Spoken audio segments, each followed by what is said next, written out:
আপোনালোকে সকলোৱে জানে আপোনালোকে বিভিন্ন বাতৰি কাকত বা ছ'চিয়েল মিডিয়াত দেখি আহিছে যে আজিকালি অতি মানে ইয়ং অৱস্থাতে মানুহৰ হাৰ্ট এটেক হোৱা দেখা গৈছে আপুনি যদি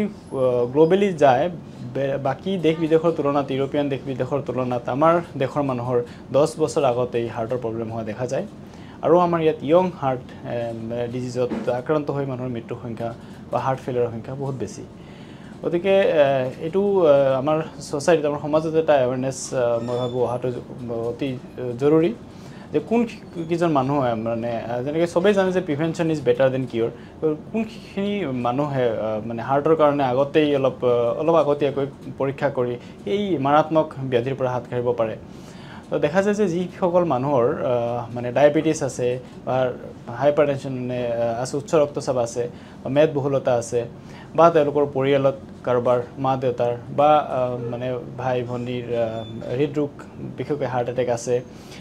বা অত্যাধিক যিসকলে স্মোকিং কৰে বা আজিকালি বিভিন্ন ধৰণৰ চৰকাৰী হওক বেচৰকাৰী হওক কাম কাজত বহুত মানসিক চাপ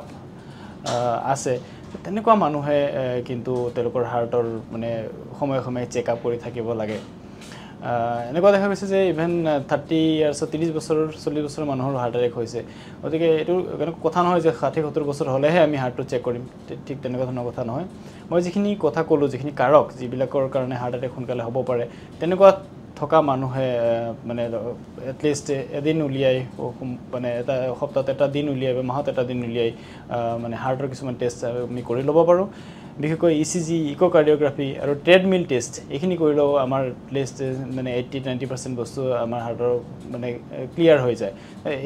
বিশেষকৈ ডায়াবেটিস থকা মানুহ বা স্মোকিং কৰি থকা মানুহ মই কম বা হাৰ্ট ডিজিজ থকা মানুহটো একদম কৰিবই লাগে বা 40 বছৰ হলে এইখিনি মানে মাজে মাজে কৰি থকাটো ভাল